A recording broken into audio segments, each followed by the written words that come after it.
assalaamu calaykum. Waa laba muuqaal oo xishood iyo yaxyax ku beeraya qof waliba oo aan waqti iyo dadaal gelinin barashada iyo akhrinta kitaabka Ilaahay.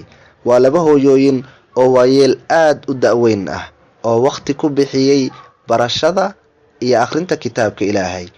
Mid waa hooyo Soomaaliyeed da'deeduna ay ku dhowdahay 100 sano, waqti badanna ku bixisay, ugu dambeynna u rumowday riyadeedii, gaadhayna hadafkeedii. Iyo hooyo kale oo muslimad ah, jirtana 140 sano, balse markii aad aragto qaabka ay qur-aanka u akhrinayso waxaa laga yaabaa inaad liido naftaada. Runtii waa muuqaalo aad iyo aad u cajiibsan. Haddaba aynu ka hormarro hooyadan aadka u da'da weyn laakiin sida quruxda badan u akhrinaysa qur-aanka Ilaahay. Aad ugu fiirso bal da'deeda iyo codkeeda siday qur-aanka u akhrinayso.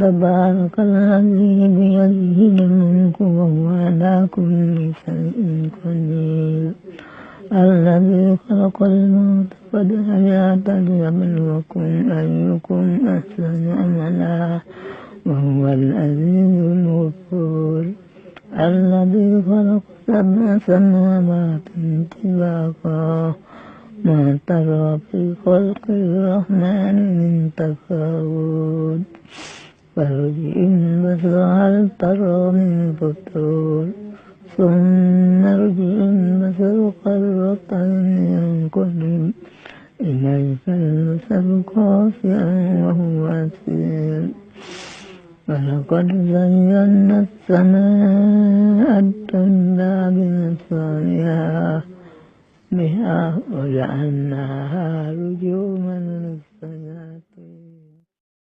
Aragtaa siday maamadan waayeelka ah, hooyadan duqda ah wax u akhrinayso.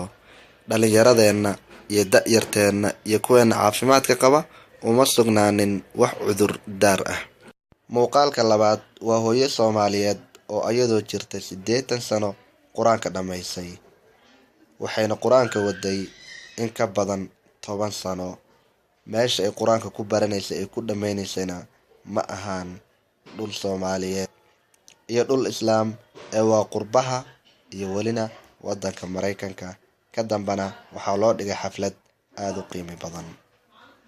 Waxaa muujinaya qoraalka uu soo dhigay Sheekh Axmed Nuur oo ka mid ah ducaada ama culimada Soomaaliyeed kuwooda ugu magaca dheer. Isaga ayaan ka soo xigtay qoraalkan iyo muuqaaladan. Hooyo Faadumo Cali Yuusuf waa 80 sano, waxayna ku nooshahay wadanka Mareykanka. dhowr iyo 10 sano ayayna qur-aanka waday. Sheekh Axmed Nuur ayaa ka qayb galay xafladeedii. waadna akhrisan karaysaan qoraalka idin jeeda. idan qof waliba uu ku dadaal akhrinta iyo barashada kitaabka Ilaahay subxaanahu wa ta'ala. بقرآني وإيماني وتكبيرات إخواني بقرآني